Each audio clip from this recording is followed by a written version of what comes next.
भारत माता की, भारत माता की,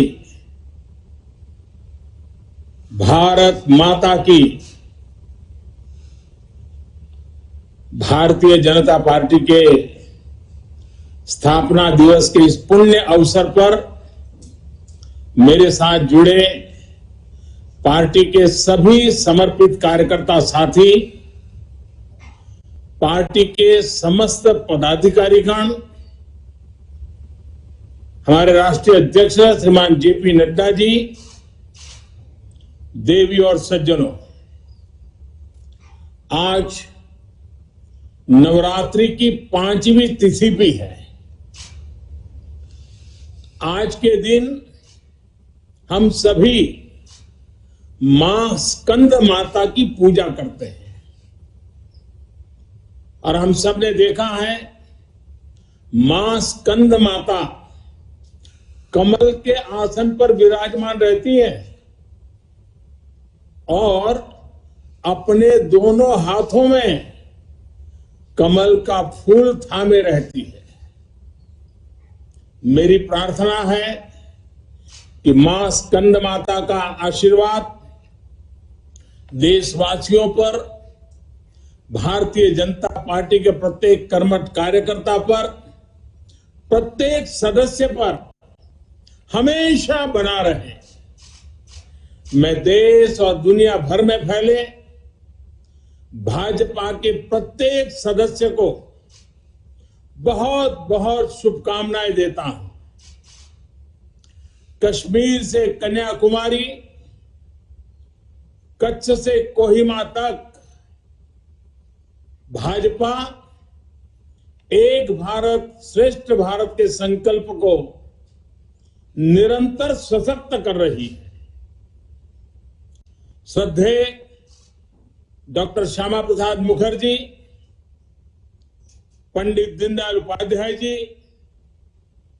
अटल बिहारी वाजपेयी जी, राजमाता सिंधिया जी, कुशाभाऊ ठाकरे, सुंदर सिंह जी भंडारी, अनेक अनेक महापुरुष, ऐसी अनेक विभूतियों ने जिन्होंने जनसंघ से लेकर भाजपा तक इस पार्टी के निर्माण में खुद को खपा दिया, मैं उन सब के चरणों में नमन करता हूं।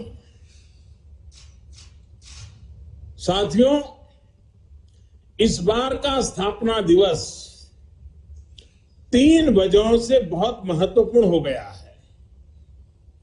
पहला कारण है कि इस समय हम देश की आजादी के 75 वर्ष का पर्व मना रहे हैं, आजादी का अमृत महोत्सव मना रहे हैं।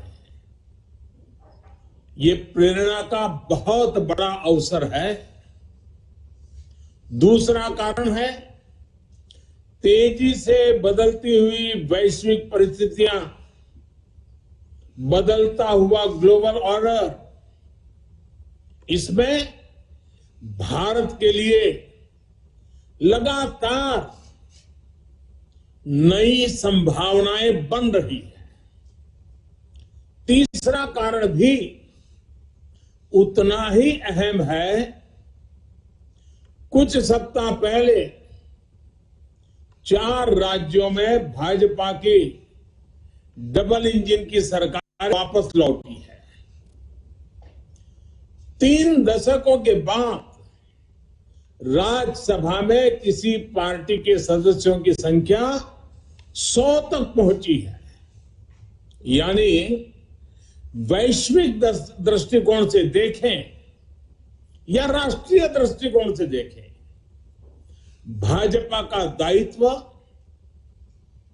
भाजपा के प्रत्येक कार्यकर्ता का दायित्व लगातार बढ़ रहा है। इसलिए भाजपा का प्रत्येक कार्यकर्ता देश के सपनों का प्रतिनिधि है, देश के संकल्पों का प्रतिनिधि है। इस अमृत काल में भारत की सोच आत्मनिर्भरता की है, लोकल को ग्लोबल बनाने की है, सामाजिक न्याय की है, समरसता की है। इन्हीं संकल्पों को लेकर एक विचारविद के रूप में हमारी पार्टी की स्थापना हुई थी। इसलिए ये अमृतकाल भाजपा के हर एक कार्यकर्ता के लिए कर्तव्य काल है। हमें देश के संकल्पों के साथ निरंतर जुड़े रहना है, उनके लिए जीना है, उनके लिए जूझना है, देश के लिए खुद को खपा देना है।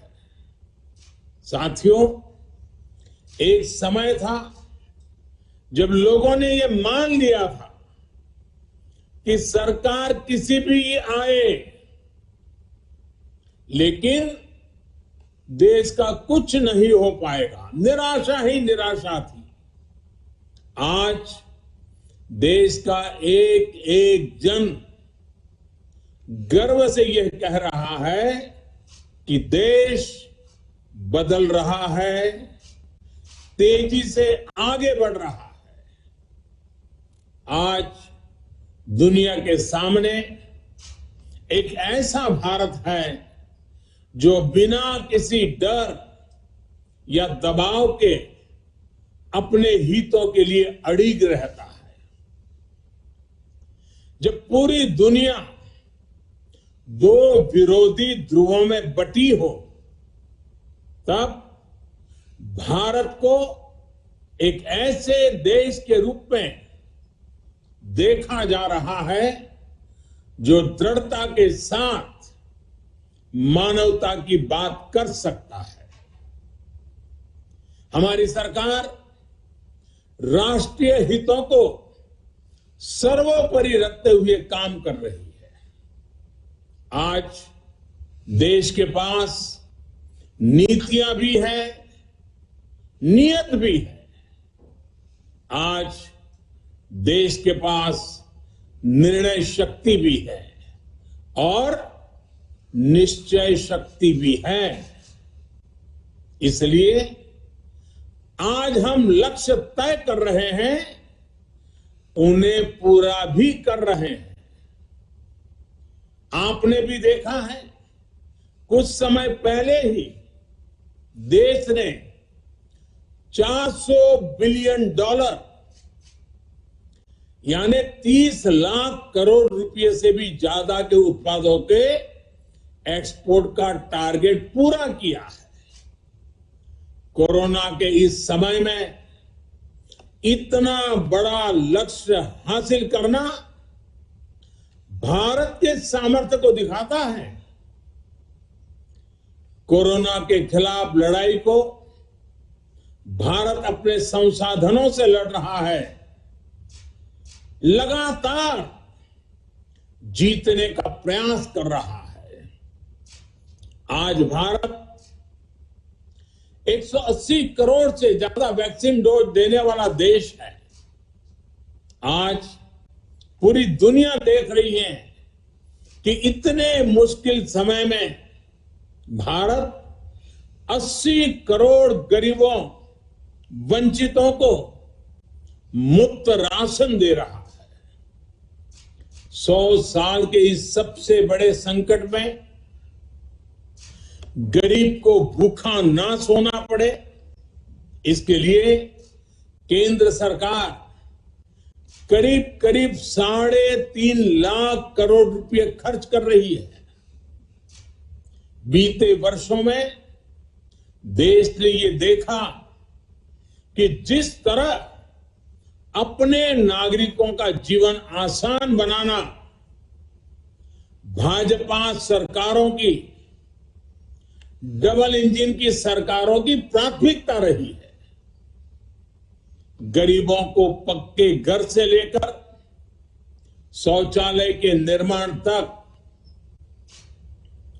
आयुष्मान भारत योजना से लेकर उज्ज्वला तक हर घर जल से लेकर हर गरीब को बैंक खाते तक ऐसे कितने ही काम हुए हैं जिनकी चर्चा अगर मैं करना शुरू करूं तो शायद कई घंटे निकल जाएंगे।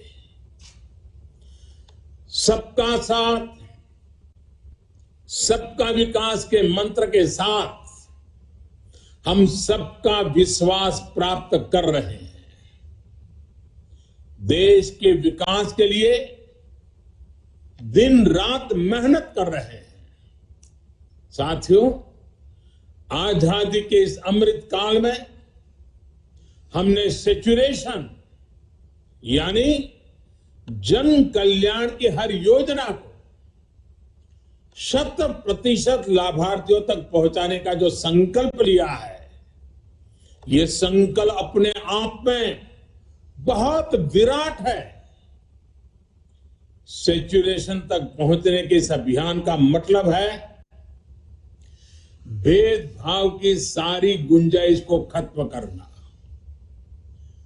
तुष्टीकरण की आशंकाओं को समाप्त करना, स्वार्थ के आधार पर लाभ पहुंचाने की प्रवृत्ति को खत्म करना और समाज की आखिरी पंक्ति में खड़े आखिरी व्यक्ति तक सरकारी लाभ पहुंचे, ये सुनिश्चित करना। यही तो है सबका साथ सबका विकास। जब सरकारी मशीनरी का लक्ष्य हर पात्र व्यक्ति तक पहुंचने का हो तो फिर पक्षपात भेदभाव टिक ही नहीं सकता।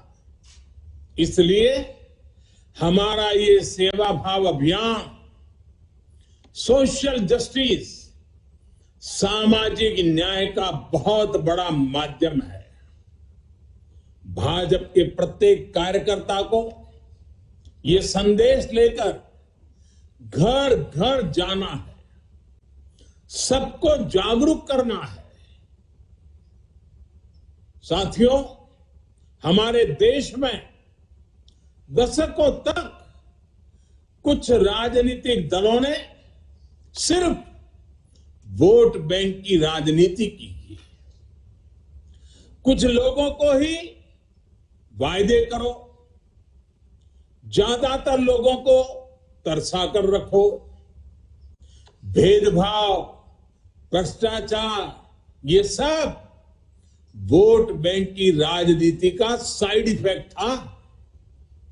लेकिन भाजपा ने इस वोट बैंक की राजनीति को ना सिर्फ टक्कर दी है, बल्कि इसके नुकसान देशवासियों को समझाने में भी सफल रही है। भाजपा की नेक नियत, नेक इरादों से किए जा रहे कार्य, उसे इसलिए जनता से भरपूर आशीर्वाद मिल रहा है। आज देश में ऐसी सरकार है जिसकी वैचारिक निष्ठा अंत्योदय में है। गरीबों, दलितों, पिछड़ों, महिलाओं के हितों के लिए, उनके उत्थान के लिए काम करना, ये हमारी पार्टी के मूल संस्कार है। इसलिए आज दलितों, पिछड़ों, आदिवासियों, किसानों, नौजवानों के साथ ही जिस तरह महिलाएं भाजपा के पक्ष में मजबूती से खड़ी हुई है, वो अपने आप में एक नए युग की ताकत का प्रतिबिंब है। पिछले कई चुनावों में हमने लगातार देखा है, भाजपा का विजय तिलक करने के लिए सबसे आगे हमारी माताएं बहनें आती है। ये केवल एक चुनावी घटना भर नहीं है, एक ऐसा सामाजिक और राष्ट्रीय जागरण है जिसका इतिहास में विश्लेषण किया जाएगा। देश ने महिलाओं को नए अधिकार दिए, सुशासन और कड़े कानूनों से उनमें सुरक्षा का भाव पैदा किया। महिलाओं के स्वास्थ्य की चिंता से लेकर उनकी रसोई की चिंता, गैस, बिजली, राशन की चिंता, इनके जरिए देश ने उनका जीवन बदला है। आज देश की नारी शक्ति के भीतर जो आत्मविश्वास पैदा हुआ है, आर्थिक फैसलों में उनकी जो सहभागिता बढ़ी है, वो भारत के भविष्य को दिशा दे रही है। देश के विकास में महिलाओं की भागीदारी बढ़े, उनकी सक्रियता बढ़े, ये विश्वास बढ़े, ये हमारा बहुत बड़ा दायित्व है। साथियों, हमारे लिए राजनीति और राष्ट्रनीति साथ साथ चलते हैं। हम राष्ट्रनीति से राजनीति को अलग कर करके चलने वाले लोग नहीं हैं, लेकिन ये भी सच्चाई है कि अभी भी देश में दो तरह की राजनीति चल रही है। एक राजनीति है परिवार भक्ति की और दूसरी है राष्ट्र भक्ति की। केंद्रीय स्तर पर अलग अलग राज्यों में हमारे यहां कुछ राजनीतिक दल हैं जो सिर्फ और सिर्फ अपने अपने परिवार के हितों के लिए काम करते हैं। परिवारवादी सरकारों में परिवार के सदस्यों का स्थानीय निकाय से लेकर संसद तक में दबदबा रहता है। ये लोग भले ही अलग अलग राज्यों में हो, लेकिन परिवारवाद के तार से जुड़े रहते हैं। एक दूसरे के भ्रष्टाचार को ढककर रखते हैं। बीते दशकों में इस वजह से देश का बहुत बड़ा नुकसान हुआ है। इन परिवारवादी पार्टियों ने देश के युवाओं को भी कभी आगे नहीं बढ़ने दिया। उनके साथ हमेशा विश्वासघात किया है। और आज हमें गर्व होना चाहिए कि आज भाजपा ही इकलौती पार्टी है जो इस चुनौती से देश को सजग कर रही है, सतर्क कर रही है। पहली बार भाजपा ने ही इसके खिलाफ बोलना शुरू किया और इसे चुनावी मुद्दा भी बनाया। मुझे इस बात का संतोष है कि देश के लोग, देश के युवा अब धीरे धीरे ये समझने लगे हैं कि किस तरह परिवारवादी पार्टियां लोकतंत्र की सबसे बड़ी दुश्मन है। साथियों, लोकतंत्र के साथ खिलवाड़ करने वाली ये पार्टियां संविधान और संवैधानिक व्यवस्थाओं को भी कुछ नहीं समझती। ऐसी पार्टियों से आज भी हमारे कार्यकर्ता अन्याय, अत्याचार और हिंसा के खिलाफ लोकतांत्रिक मूल्यों के साथ लड़ रहे हैं। इनमें से कई कार्यकर्ताओं को अपना बलिदान तक देना पड़ा है। हम सब हमारे इन कार्यकर्ताओं के परिवारों की पीड़ा में शामिल है। मैं सभी कार्यकर्ताओं को विश्वास दिलाता हूं कि भाजपा ऐसे राज्यों में लोकतांत्रिक मूल्यों की फिर से स्थापना करने के लिए निरंतर संघर्ष करती रहेगी। और ये महासंघर्ष, ये महायज्ञ